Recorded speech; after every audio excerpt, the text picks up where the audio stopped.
आप देख रहे हैं के न्यूज, खबरों का सारथी।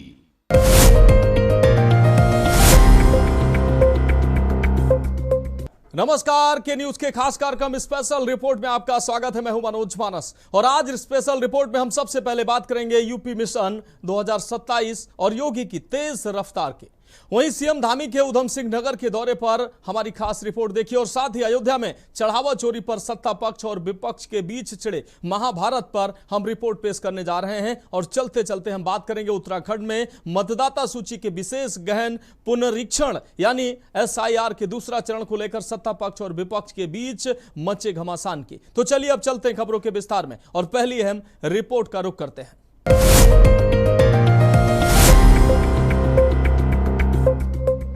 उत्तर प्रदेश भले ही विधानसभा चुनाव में अभी कुछ महीनों का वक्त बाकी हो, लेकिन मुख्यमंत्री योगी आदित्यनाथ ने चुनावी विषाद पर अपनी ऐसी चाल चल दी है जिसने विपक्ष को काफी पीछे छोड़ दिया है। महज 2 महीनों के भीतर सीएम योगी ने प्रदेश के सभी 18 मंडलों की 100 से ज्यादा विधानसभा सीटों का तूफानी दौरा कर डाला है। और एक तरफ जहां मुख्यमंत्री योगी रोजाना मैदान में पसीना बहा रहे हैं, विकास योजनाओं की समीक्षा कर रहे हैं, सौगातें दे रहे हैं और जनता के बीच सीधा संवाद साध रहे हैं, वहीं दूसरी तरफ मुख्य विपक्षी दल के नेता सोशल मीडिया और प्रेस कॉन्फ्रेंस तक सीमित नजर आ रहे हैं। चुनावी आंकड़ों को कैसे बना ये 100 बनाम 1 का बड़ा फर्क इस खास रिपोर्ट में देखिए।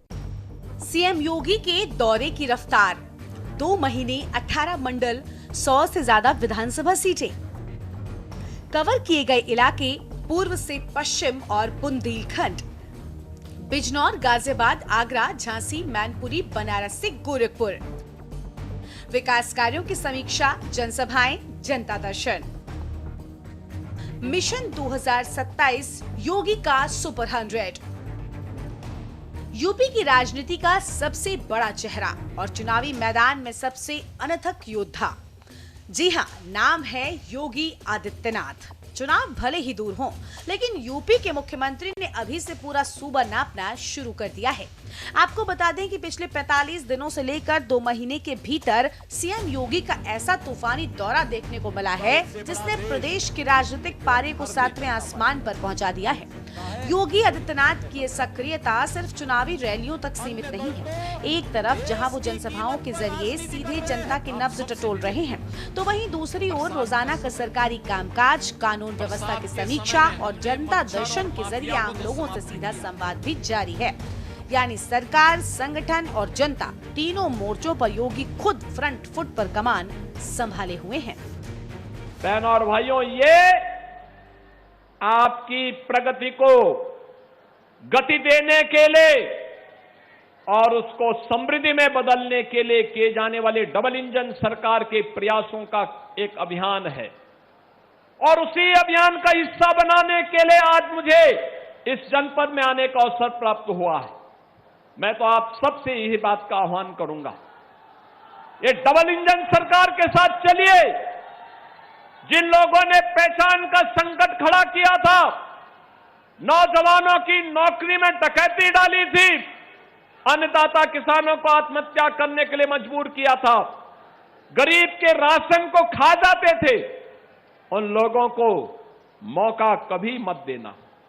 ये गरीब विरोधी है, किसान विरोधी है, युवा विरोधी है और महिला विरोधी तो इनका जन्म स्वभाव है, जन्मजात स्वभाव है। कोई उम्मीद नहीं की जा सकती इन लोगों से। महिलाओं के बारे में तो इनके जो विचार हैं वह अत्यंत खतरनाक हैं, इतने खतरनाक हैं बहनों और भाइयों, ये बहुत ही खतरनाक है। और तभी तो कहावत चल पड़ी थी प्रदेश में कि देख सपाई बिटिया घबराई, यानी जिसको देख करके बिटिया अपने आप घबरा जाती हो, ऐसे समाजवादियों से तो आपको बचकर के रहने की आवश्यकता है। गाजीपुर को बचकर के रहने की आवश्यकता है। जिन लोगों ने यहां के पहचान पर संकट खड़ा किया था, उनसे बचने की आवश्यकता है। और मैं खास तौर पर युवाओं से कहूंगा, याद रखना, नए भारत में आपका भविष्य उज्जवल है। आपका भविष्य उज्जवल है। हमारा युवा टीम प्रतिभाशाली है, ऊर्जावान है। ऊर्जा सकारात्मक दिशा में जाएगी तो प्रगति के नए नए प्रतिमान को स्थापित करेगी। ग्राउंड पर योगी वर्सेस सोशल मीडिया पर विपक्ष। वहीं अब बात करते हैं विपक्ष की। आंकड़े बताते हैं कि रैलियों के मामले में मुकाबला 100 बनाम 1 का हो चुका है। जहां सीएम योगी ने 100 सीटें नाप दी हैं, तो वहीं सपा पार्टी के मुखिया अखिलेश यादव की आखिरी बड़ी सार्वजनिक रैली मार्च 2026 में दादरी में हुई थी, जिसे सपा के 2027 चुनाव प्रचार का आगाज माना गया था। इसके बाद करीब 4 महीने गुजर चुके हैं, लेकिन उनकी कोई बड़ी पब्लिक रैली नहीं हुई। पिछले 4 महीनों से अखिलेश यादव की मौजूदगी मुख्य रूप से press conference, social media post और नेताओं के निजी कार्यक्रमों तक ही सिमट कर रह गई है। कमोबेश यही हाल बहुजन समाज पार्टी का भी है। बीएसपी सुप्रीमो मायावती की आखिरी बड़ी रैली अक्टूबर 2025 में लखनऊ में हुई थी। तब से लेकर अब तक बसपा का प्रचार भी ज्यादातर सोशल मीडिया और बयानों तक ही सीमित है। देखा जाए तो चुनाव नजदीक होने के बावजूद भाजपा और सपा की तुलना में बसपा जमीन पर सबसे कम एक्टिव दिख रही है। मायावती की तरफ से ज्यादातर संदेश उनके सोशल मीडिया प्लेटफॉर्म के जरिए ही आते हैं। अगर जमीनी हकीकत की बात करें तो लगातार 2 कार्यकाल पूरी करने के बाद योगी आदित्यनाथ की लोकप्रियता और जमीनी पकड़ कम होने का नाम नहीं ले रही है। 18 मंडलों का ये बैक टू बैक दौरा साबित करता है कि 27 की लड़ाई के लिए बीजेपी ने अभी से अपनी पूरी ताकत झोंक दी है, जबकि विपक्ष अभी भी सही रणनीति की तलाश में है। दरअसल जमीन पर पसीना बहाते योगी आदित्यनाथ और डिजिटल प्लेटफॉर्म पर सिमटा विपक्ष, अंतर साफ है। चुनावी राजनीति का ये 100 और 1 का फर्क आने वाले चुनाव में क्या रंग लाएगा, ये तो वक्त बताएगा। लेकिन इतना तय है कि सीएम योगी ने अभी से बढ़त बनाकर विपक्ष पर भारी दबाव बना दिया है। स्पेशल डेस्क, के न्यूज इंडिया।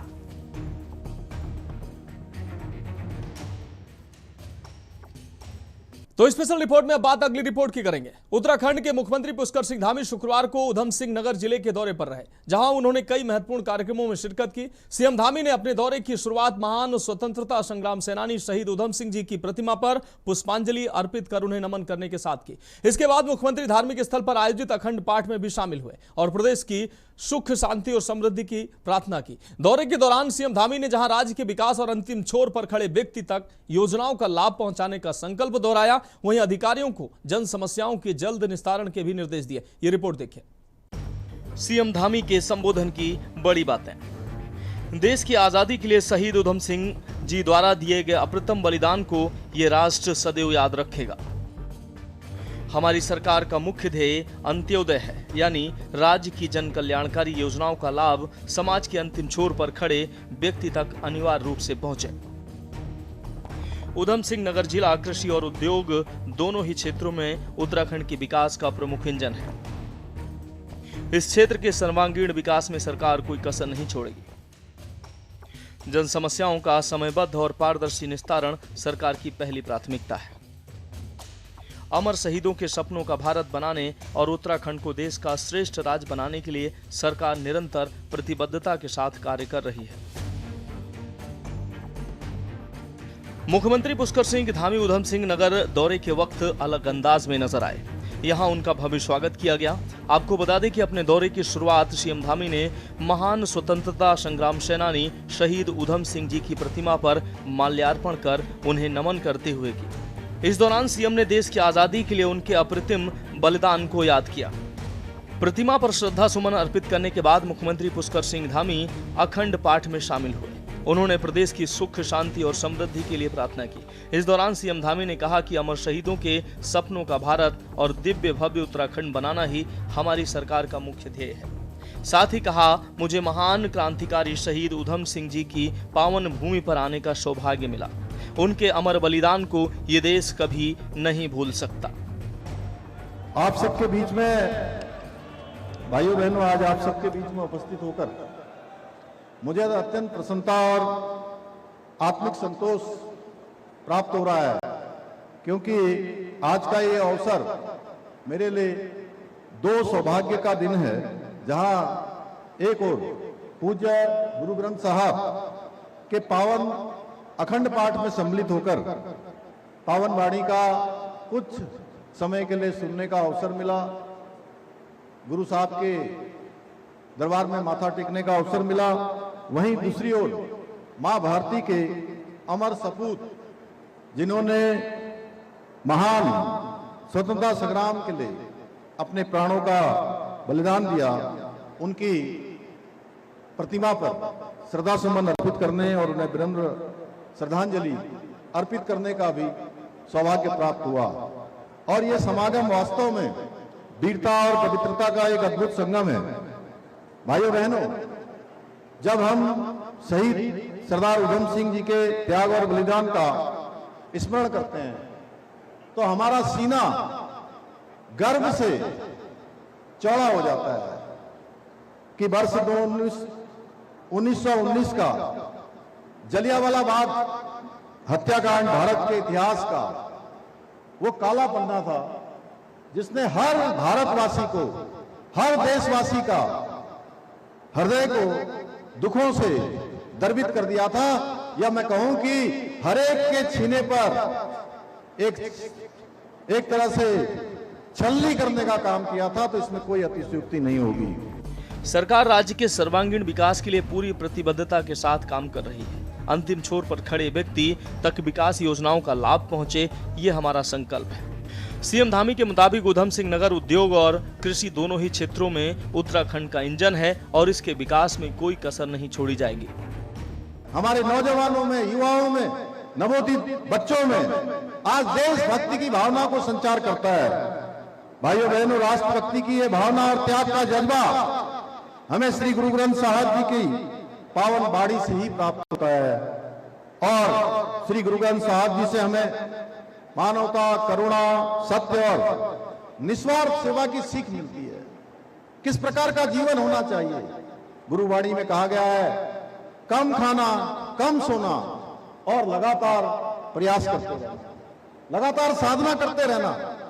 यह गुरुवाणी हमको प्रेरणा देती है, हमको सीख देती है। सर्वदा भला का उनका संदेश केवल सिख समाज के लिए नहीं, बल्कि पूरी मानवता के लिए कल्याण का मंत्र है। पूरी मानव जाति के लिए कल्याण का मंत्र है। यही कारण है गुरु परंपरा ने हमेशा समाज को जोड़ने का काम किया है, कमजोर और जरूरतमंदों की सेवा करने के लिए, और राष्ट्र हित को सर्वोपरि रखने की प्रेरणा दी है। इस दौरे के दौरान मुख्यमंत्री धामी ने स्थानीय जनप्रतिनिधियों और आम जनता से मुलाकात कर उनकी समस्याएं भी सुनी। उन्होंने अधिकारियों को जन समस्याओं के त्वरित और पारदर्शी निस्तारण के सख्त निर्देश दिए। मुख्यमंत्री पुष्कर सिंह धामी का यह दौरा न केवल शहीदों को नमन करने और आध्यात्मिक आस्था का प्रतीक रहा, बल्कि उन्होंने उधम सिंह नगर के विकास और जन कल्याण के लिए सरकार के संकल्प को एक बार फिर से दोहराया है। स्पेशल डेस्क के न्यूज इंडिया। तो स्पेशल रिपोर्ट में फिलहाल वक्त एक अहम ब्रेक का है। ब्रेक के बाद अगली रिपोर्ट का रुख करेंगे।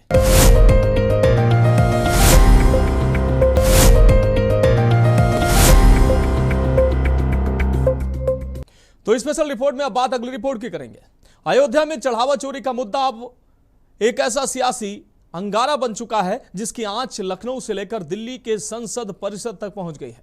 शुक्रवार को संसद भवन के बाहर उस वक्त सियासी ड्रामा अपने चरम पर पहुंच गया जब सांसद पप्पू यादव ने एक अनोखे और नाटकीय अंदाज में विरोध प्रदर्शन शुरू किया और देखते ही देखते राहुल गांधी समेत समूचा विपक्ष उनके साथ खड़ा हो गया। इससे पहले कांग्रेस और सपा भी इस मुद्दे पर बीजेपी की घेराबंदी कर चुकी हैं। आखिर क्या है चढ़ावा चोरी का यह पूरा मामला और क्यों 2027 के विधानसभा चुनाव से पहले यह बीजेपी के लिए सबसे बड़ी चुनौती बनता दिख रहा है, इस खास रिपोर्ट में देखिए। विपक्ष का अनोखा अटैक, यूपी से निकलकर संसद भवन तक पहुंची चढ़ावा कांड की गूंज, पप्पू यादव का नाटकीय अंदाज, राहुल गांधी और विपक्षी नेताओं का मिला साथ। इससे पहले भी सड़क पर उतरकर सपा कांग्रेस कर चुकी है प्रदर्शन। आस्था के नाम पर भ्रष्टाचार का आरोप लगाकर बीजेपी को घेरने की रणनीति। संसद परिसर, हाथ में पोस्टर, चेहरे पर आक्रामकता और अंदाज बिल्कुल अनोखा। शुक्रवार को दिल्ली में संसद भवन का नजारा कुछ ऐसा ही था, जब निर्दलीय सांसद पप्पू यादव ने अयोध्या चढ़ावा चोरी मामले को लेकर नाटकीय अंदाज में मोर्चा खोल दिया। इस ड्रामेटिक विरोध प्रदर्शन में तड़का तब लगा जब कांग्रेस नेता राहुल गांधी और इंडिया गठबंधन के तमाम बड़े चेहरे भी इस अनोखे प्रदर्शन का हिस्सा बन गए। आपको बता दें कि अयोध्या में चढ़ावे की हेराफेरी का मामला जैसे ही सामने आया, विपक्ष को सत्ता पक्ष को घेरने का एक बड़ा हथियार मिल गया। समाजवादी पार्टी और कांग्रेस पहले दिन से ही इस मुद्दे पर आक्रामक है। विपक्ष का साफ आरोप है कि आस्था के केंद्र में भी भ्रष्टाचार का खेल चल रहा है और अब जिस तरह से ये मुद्दा संसद के गलियारों में गूंज रहा है, उससे साफ है कि विपक्ष इस आग को इतनी आसानी से ठंडा नहीं होने देगा। दरअसल ये सिर्फ एक प्रदर्शन नहीं, ये 2027 के उत्तर प्रदेश विधानसभा चुनाव की बिसात बिछाने की कोशिश है। जिस राम मंदिर और अयोध्या के मुद्दे पर बीजेपी सालों से बैकफुट पर नहीं आई, उसी अयोध्या से जुड़े इस विवाद को विपक्ष 2027 का सबसे बड़ा चुनावी मुद्दा बनाने में जुट गया है। आस्था, पारदर्शिता और शासन के दावों पर सवाल उठाकर विपक्ष सीधे बीजेपी के सबसे मजबूत किले पर चोट कर रहा है। आज दुर्भाग्यपूर्ण घटना हमने सांसद परिसर में देखा। जिस प्रकार से घटना सांसद परिसर में हुआ है, ये दुर्भाग्यपूर्ण है। क्या किसी राजनेता नेता, क्या माननीय सांसद कभी मुल्ला मौलाना बनकर ऐसे कृत्य कभी किया था क्या? जिस प्रकार से राम मंदिर में अव्यवस्था को लेकर संतों का भेष धरकर साधु बनकर चंदा चोरी करते हुए पप्पू यादव अपने आप को दिखाया है, दूसरे तरफ राहुल गांधी हंस रहे, उसमें चंदा डाल रहे हैं, तीसरे तरफ तथा कथित समाजवादी पार्टी के सांसद अवधेश प्रसाद और समाजवादी पार्टी की टोपी पहने समाजवादी नेता कॉलर पकड़कर साधु के खींच रहे हैं। क्या यह संतों का अपमान नहीं है? सनातन संस्कृति का अपमान नहीं है? वहां पर मंदिर परिसर में, मंदिर में नहीं जहां रुपए गिने जाते थे, वहां पर कुछ लोगों ने गड़बड़ी की। क्या कोई साधु थे क्या? वो कोई पुजारी थे क्या? लेकिन दुर्भाग्यपूर्ण है सनातन का अपमान करना। एक चोर पप्पू यादव स्वयं बेल पर है, चोर है, डकैत है। दूसरे तरफ राहुल गांधी स्वयं बेल पर है और इस प्रकार से संतों का, सनातन का अपमान। मुझको लगता है कोई भी हिंदू अगर इनको अपना मानता हो, वो हिंदू नहीं हो सकता, दुगला हो सकता है। कोई भी साधु संत समाजवादी पार्टी को आशीर्वाद देता है, उन साधु संतों से मेरा पूछना है, क्या अब इस विषय पे तुम पूछ पाओगे? संतों का कॉलर पकड़कर भगवा भेष में खींच रहा है समाजवादी पार्टी के नेता लोग। अयोध्या में चढ़ावा चोरी के मामले ने अब वो रूप ले लिया है जिसकी आज 2027 के यूपी चुनाव तक महसूस की जाएगी। संसद परिसर में पप्पू यादव के ड्रामेटिक एक्शन, राहुल गांधी के समर्थन ने ये साफ कर दिया है कि विपक्ष इस मुद्दे को जन जन तक ले जाने के मूड में है। अब देखना ये होगा कि बीजेपी इस तीखे सियासी हमले की काट कैसे निकालती है। स्पेशल डेस्क के न्यूज इंडिया।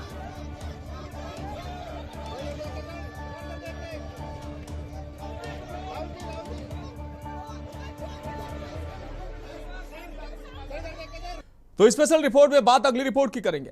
उत्तराखंड में मतदाता सूची के विशेष गहन पुनरीक्षण यानी एसआईआर का दूसरा चरण अब तेजी से आगे बढ़ रहा है।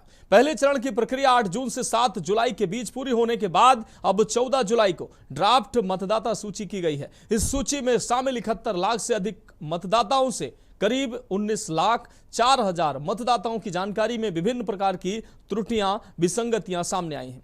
इन्हीं त्रुटियों के सुधार के लिए निर्वाचन आयोग ने संबंधित मतदाताओं को नोटिस जारी किए हैं, जिसके चलते राज्य भर में न्याय पंचायत, तहसील, नगर निगम, नगर पंचायत और वार्ड स्तर पर विशेष कैंप लगाए जा रहे हैं। वहीं विपक्ष का मानना है कि सत्ता पक्ष एसआईआर प्रक्रिया के जरिए आगामी चुनाव को देखते हुए चुनावी लाभ लेने का प्रयत्न कर रहा है, जिसके चलते आपसी बयानबाजी और आरोप प्रत्यारोप का सिलसिला भी देखने को मिल रहा है। इस खास रिपोर्ट में देखिए। प्रदेश में आगामी विधानसभा चुनाव से पहले वोटर लिस्ट को दुरुस्त करने की कवायद अब दूसरे चरण में पहुंच गई है। चुनाव आयोग द्वारा चलाए जा रहे विशेष गहन पुनरीक्षण यानी कि एसआईआर के तहत 14 जुलाई को ड्राफ्ट सूची जारी की गई थी। ड्राफ्ट में कुल 71 लाख से ज्यादा मतदाता हैं। जांच में इनमें से करीब 19,04,000 नामों में गड़बड़ी, डुप्लीकेशन और अधूरी जानकारी मिली है।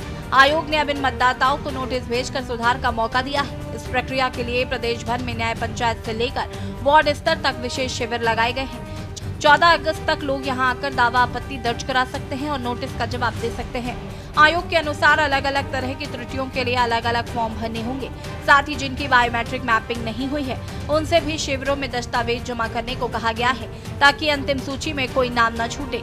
हालांकि इतनी बड़ी संख्या में नोटिस के बाद सियासत भी गर्मा गई है। भाजपा एसआईआर को पारदर्शिता और शुद्धिकरण की प्रक्रिया बता रही है तो कांग्रेस सहित अन्य विपक्षी दलों का कहना है कि चुनाव से पहले मतदाताओं को भ्रमित कर फायदा लेने की कोशिश की जा रही है।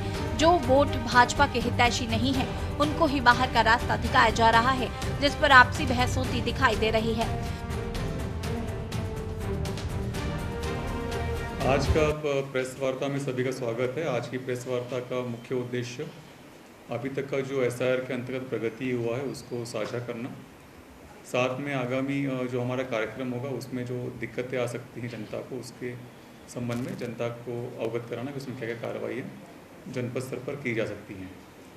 तो सर्वप्रथम मैं बताना चाहूँगा कि हमारे पूरे प्रदेश में 14 जुलाई को जो हमारा ड्राफ्ट प्रकाशन हुआ है, उन सभी ड्राफ्ट प्रकाशन के अनुसार निर्वाचक नामावली की प्रतियां जो है सभी बूथ पर, सभी जिलों में, सभी तहसील स्तर पर और ब्लॉक कार्यालय, इस प्रकार जो महत्वपूर्ण कार्यालय हैं वहाँ पर उपलब्ध हैं।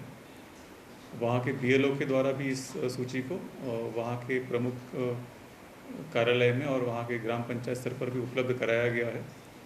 तो सभी से सर्वप्रथम अनुरोध ये है कि आप सभी मतदाता और वहाँ के जो भी संभ्रांत नागरिक हैं, आप इस सूची का एक बार अध्ययन कर लें और अगर ऐसा कोई व्यक्ति है जिसका नाम सूची में नहीं होगा तो वो कृपया अपना फॉर्म 6 भरकर, और किसी प्रकरण में कोई त्रुटि अगर सूची में दर्ज पाई जाती है तो ऐसे प्रकरणों में त्रुटि के सुधार के लिए फॉर्म 8 भरकर अपना आवेदन प्रस्तुत कर सकते हैं। जो एसआईआर का फर्स्ट फेज़ था उस पर हम लोगों ने 14 जुलाई तक हमारा ड्राफ्ट रोल पब्लिकेशन से रिलेटेड जो काम थे उनको पूरा करने के बाद सेकंड फेज़ जो हमारा स्टार्ट हुआ है, तो नोटिस के पब्लिश होने के बाद अब उनकी डिलीवरी का प्रोसेस स्टार्ट हो गया और इस संबंध में हमारे लगभग 5,47,000 नोटिस डिलीवर किए जाने और वो सभी मतदाताओं को जिन्हें नोटिस दिया जाना है उनके लेवल पे बीएलओ के द्वारा व्यक्तिगत रूप से दिया जाना है और ऐप में उनका फ़ोटो भी अपलोड किया जाना है। तो ये एक बहुत मेटिकुलस प्रोसेस है, उसको समझे जाने के लिए मैंने ग्राउंड पे भी उसको पूरी तरीके से समझने के लिए आज एक जगह स्पॉट इंस्पेक्शन किया है और साथ ही जो नेसेसरी इंस्ट्रक्शंस हैं इम्प्रूवमेंट के या फ्लो चार्ट बनाने के, वो मेरे द्वारा एडीओ ऑफिस को दिए गए हैं, जो इलेक्शन ऑफिस है उसको दिए गए हैं और ऑनरेबल ईसीआई की तरफ से जो टाइमलाइन दी गई है उस दौरान उसे पूरी तरीके समयबद्ध रूप से ख़त्म किए जाने या पूर्ण किए जाने के लिए मैंने डायरेक्शंस दी। ये एसआईआर कोई पहली बार नहीं हो रहा है, पहली बार हो रहा है क्या? तो इतनी परेशानी क्यों हो रही है? अगर कोई गड़बड़ नहीं है तो एक सामान्य प्रक्रिया है। भारत का जो हमारा निर्वाचन आयोग है तो वो हर कुछ सालों के बाद जो है जो वोटर लिस्ट होती है, मतदाता सूची होती है, उस सूची का शुद्धिकरण करता है, उसका पुनर्निरीक्षण करता है, बार बार करता है। जो वोट नहीं है, जो गलत वोट बन गए हैं, वो वोट बाहर होते हैं। कहीं पर ऐसे बहुत सारे देशों राज्यों में इस प्रकार की शिकायतें थी, हमारे राज्य में भी शिकायतें, जो नहीं होंगे, जो यहाँ के निवासी नहीं होंगे, जो उसकी पात्रता की सूची में नहीं आएंगे, वो स्वतः ही बाहर हो जाएंगे। या जो लोग हमारे बीच में नहीं रहे या कुछ बच्चों की शादी होके कहीं दूसरी जगह विवाह हो गया, चले गए हैं, कोई अपने दिल्ली चले गए, बम्बई चले गए, किसी अन्य शहर में बस गए, तो उनका अपना वहाँ पर वोट बन गया है। तो यहाँ की मतदाता सूची वो शोधित होगी, वो शुद्धिकरण उसका हो रहा है, इसमें परेशानी ऐसी कोई बात नहीं। एसआईआर में जो ग्राउंड रिपोर्ट है वो बड़ी चिंतनीय है। भारतीय जनता पार्टी ने जो बीएलए बनाए हैं, बूथ लेवल एजेंट, वो तमाम वो लोग हैं जो चुन चुनकर विपक्षियों के वोट पहाड़ों में कटवा रहे हैं। उत्तराखंड राज्य में मैक्सिमम लोग सर्विस क्लास लोग हैं, कोई बंबई में है, कोई दिल्ली में है, कोई पंजाब में है। ऐसे लोगों के वोट यहाँ पर काटे जा रहे हैं जो भारतीय जनता पार्टी से संबंध नहीं रखते। इसकी जांच होनी चाहिए। एसआईआर में जो सरकारी बीएलओ हैं, बूथ लेवल ऑफिसर, वो भी सरकार ने चुन चुनकर ऐसे लोगों को बनाया है जो भाजपा के बीएलओ के इशारों पर काम कर रहे हैं। अगर जांच हो जाएगी तो आप देखेंगे कि पहाड़ों में हर विधानसभा में 7 से लेकर 15,000 वोट कटे हैं और वो वोट मैक्सिमम उनके कटे हैं जो अन्य पार्टियों के समर्थक हैं। मेरा यह संदेश कांग्रेस के सभी माननीय जिलाध्यक्ष, महानगर अध्यक्ष, ब्लॉक अध्यक्ष, शहर अध्यक्ष, हमारे माननीय विधायकगण, हमारे माननीय पूर्व विधायकगण, हमारे पूर्व में रहे प्रत्याशी और सभी कांग्रेस के कार्यकर्ताओं को है। ये आप सब जानते हैं कि बड़ी संख्या में मतदाताओं को नामों की त्रुटियां या अन्य कोई त्रुटि है तो उस पर एसआईआर के तहत नोटिस जारी किए गए हैं। सभी विधानसभाओं में बड़ी संख्या में इस प्रकार के नोटिस जारी किए गए हैं। मेरा आप सब लोगों से निवेदन है कि अगले 3 दिन इस काम में पूरा ध्यान देकर और एक एक व्यक्ति की जो त्रुटि का जो नोटिस जारी हुआ है तो उस नोटिस के आधार पर एक एक व्यक्ति की उस त्रुटि को ठीक करते हुए और जवाब 3 दिन में अवश्य दाखिल करने हैं। कुल मिलाकर उत्तराखंड में एसआईआर की ये प्रक्रिया चुनाव से पहले मतदाता सूची को त्रुटि रहित बनाने की सबसे बड़ी कवायद मानी जा रही है। निर्वाचन आयोग का जोर है कि 14 अगस्त तक लगने वाले विशेष कैंपों में अधिक से अधिक लोग पहुंचकर अपनी जानकारी दुरुस्त कराएं ताकि अंतिम सूची प्रकाशन के समय कोई भी पात्र मतदाता अपने मताधिकार से वंचित न रहे। निर्वाचन आयोग ने स्पष्ट किया कि नोटिस मिलना घबराने का विषय नहीं है, बल्कि ये सुधार का अवसर है। अलग अलग प्रपत्रों के जरिए दावे और आपत्तियों का निस्तारण समयबद्ध तरीके से किया जाएगा। वहीं राजनीतिक दलों की बयानबाजी के बीच आम जनता के लिए जरूरी है कि वो अफवाहों पर ध्यान न दे और निर्धारित समय में शिविरों में पहुंचकर दस्तावेज जमा करे। अगर ये पुनरीक्षण सही तरीके से पूरा हुआ तो 2027 के विधानसभा चुनाव में उत्तराखंड की वोटर लिस्ट ज्यादा पारदर्शी और भरोसेमंद मानी जाएगी। Uttarakhand desk report. तो फिलहाल स्पेशल रिपोर्ट में आज के लिए मेरे साथ इतना ही। मुझे दीजिए इजाजत और आप देखते रहिए के न्यूज इंडिया।